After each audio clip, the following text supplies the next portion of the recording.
Justice Verma, thank you very much for giving me time and Welcome. for agreeing to speak to me on Frankly Speaking. First of all, right at the very start, I'd like to tell you that I think the work that you've done is absolutely monumental.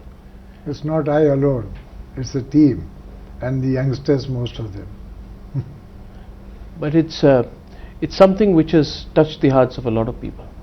Justice Verma, how much of this will now translate itself into real and effective action?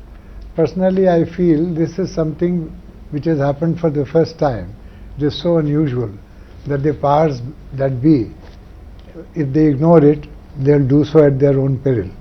Because this is a sustained effort. It is not led by a leader. Every individual, you see, has been moved by this and appears to be committed. And most of all, the youth, who are the biggest stakeholders and who are certainly to go much longer than any one of us. And the commitment which I saw of that young team which worked for us, you see, it was labor of love, nothing else, and the manner in which there was a peaceful protest, and in spite of provocation, when they were not treated well, when they collected, you see, I mean, the non-violent, peaceful manner in which they responded is something which I am sure Gandhiji, wherever he is, his soul must be resting really in peace.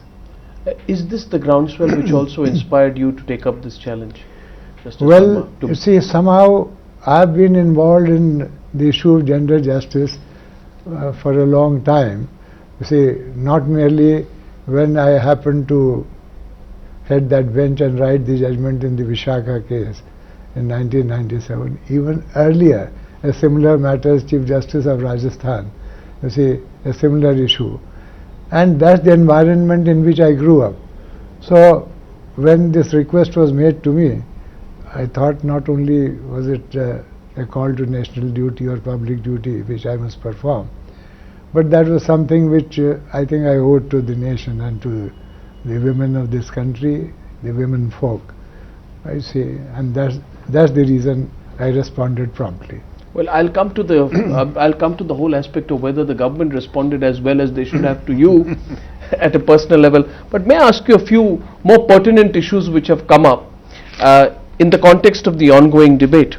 Justice Verma, the most relevant issue which is being debated now is that about what do you do when the accused is a minor. Now, one of the accused in this Nirbhaya case, the Delhi gang rape case, was a minor.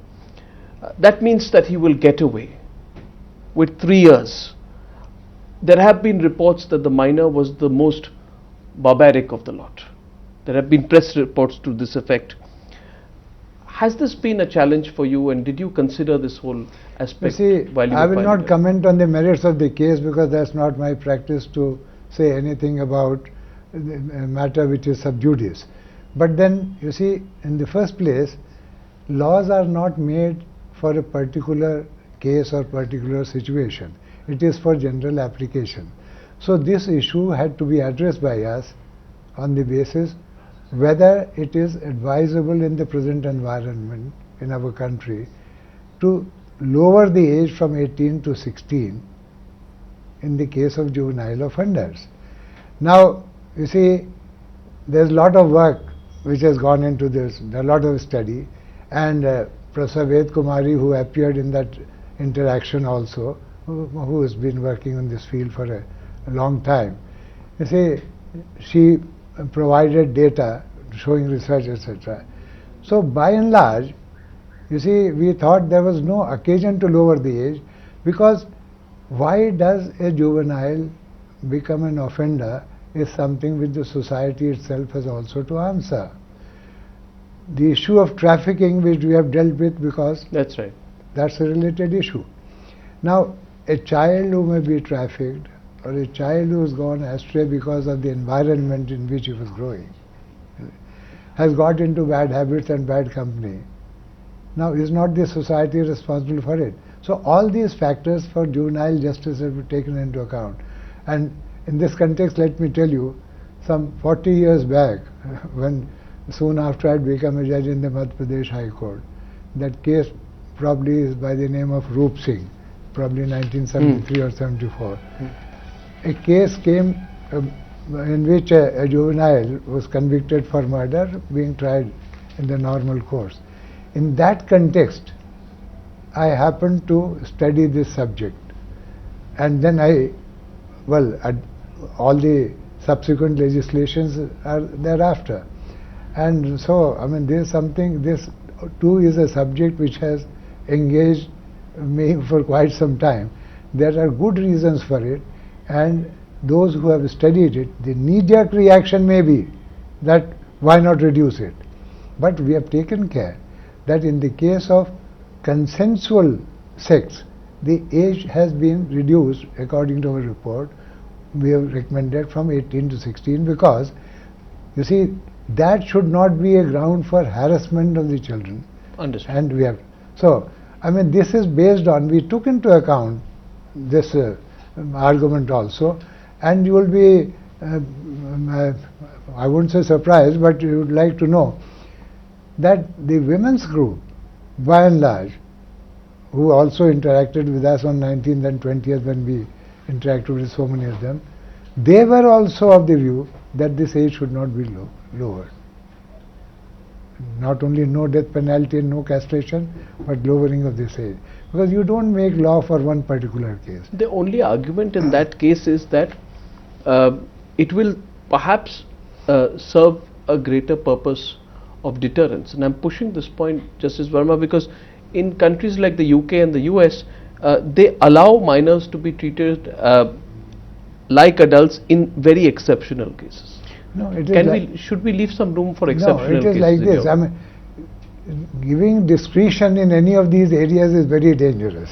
Now, rarest of rare case for death penalty, I mean, you see, there is so much of arbitrariness in sentencing. Every day you see. So, I am not for any discretion that you have a particular age and stick to it rather than leaving it to the individual discretion of the judges who have to decide it. Then there is another factor. We also took into account the fact that even in the juvenile homes, the protection homes, etc., what is the condition? We found the conditions appalling. As a matter of fact, a couple of children whose testimony we recorded, and of course their identity we haven't disclosed for obvious reasons, hearing what they had gone through was so traumatic that it moved us no end. Now, if that is the environment in which these children grow up, who end up becoming juvenile offenders, then can you put the entire blame only on the juvenile offender? Is not the civil society also answerable for it? If that time comes when the environment is improved, when they are cared for better, so that the society's contribution to their state of criminality is not there, well, one could think of it. So you would not go with this argument, which is being echoed by people, that retribution must be actually in sentencing. Retribution is not the entire factor; it's just one, and the emphasis on retribution over the years is actually getting reduced.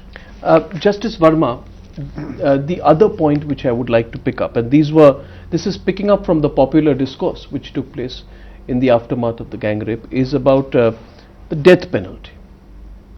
I want to know from you, you haven't drastically really altered the punishment for rape unless it results in a vegetative state or death, if I understand correctly. Substantial. Substantial. Now, why did the panel not enhance punishment in cases of rape, not gang rape? It is like this: we have provided for minimum sentence. So that difference is made, and you see, so far as death penalty is also concerned. Now, death penalty, the modern trend is for abolition of death penalty for all offences where it is already provided. So, before adding one more offence for death penalty, one had to be too sure that this is something which certainly needs to be done. Here also, the unanimous view of all the women activists who have been working in this field for decades, you see, was against death penalty. Not only that, if you see the percentage of people even where death penalty is provided, say for example for murder, you see, now you will find it is minuscule. And one other impact is that if the standard of proof becomes far stricter when you have to sentence a person to death. That apart, if in a case where there is a rape and also murder, well, 302 is already there, which provides for death penalty. So in a case of that kind, 302 is an additional offense in addition to 376. So, I mean, which provides for death penalty, so it can be given. No difficulty about that. And we have taken care, even though no death penalty we have recommended, but life sentence we have said in certain cases, in these extreme cases, You have said. has to be whole of the remaining life. Yeah, you have. So, you know, I see what you said. You have said that it was a unanimous suggestion of all the women's groups who have been fighting the cause for Decades. For decades. And even the current trend, you said, Yes. is against the death penalty. This demand of death for rapists was constantly reiterated, Justice Verma, during the protests. Now, there were some political parties, there were some of the youth. I want you, as someone who has dealt with the subject in great detail, to address those constituencies on the program today. What would you say to them? Because you see, I would say that this demand was a knee-jerk reaction, and the sober view, which is the overwhelming majority, is against death penalty. And who better than the greatest stakeholders, the women, when they, without hesitation, all of them say no death penalty, I mean, that is something which requires the most serious consideration. Justice Verma, I think the most important part of your report and what you've written are the 10 new rights which were envisaged by your committee for sexual offences. The right to private defence, right against voyeurism, against stalking, you know, right to silence over character. These are you know, path breaking. At the same time, they appear to be taking off from the common need of people, not just women, of the youth. No. Will they be acted upon? They should be, because in appreciation of evidence, you see, what probative value should be attached to the fact that a woman who has been raped, was committed, was habituated to sexual intercourse. The question is, we have defined in great detail consent. Yes. And every act which is without the willful consent, so that unless the female concerned has been an equal partner and a willing partner, it is no consent. And simply, if there is silence. Now, silence may be because of so many factors. It may be because of the fear factor. It may be because of so many other factors. Now, therefore, there has to be a positive act indicating that that was a willing act of both persons.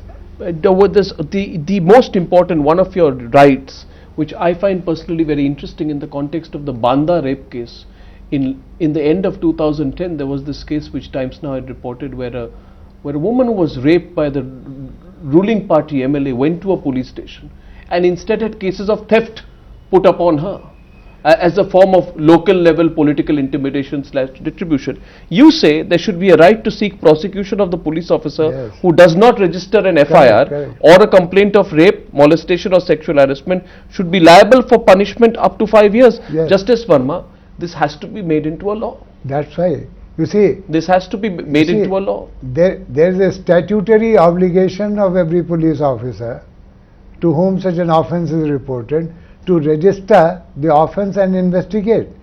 Not doing it, in a sense, may even amount to abetment. I mean, although we haven't said it in as many words. You haven't said abetment in as many words. But then it may, because it facilitates or aids the perpetrator of the crime to get away, because unless FIR is registered and an investigation made, and therefore he is guilty of dereliction of duty and a very serious duty. So there is no reason Totally. why he should not be punished for that.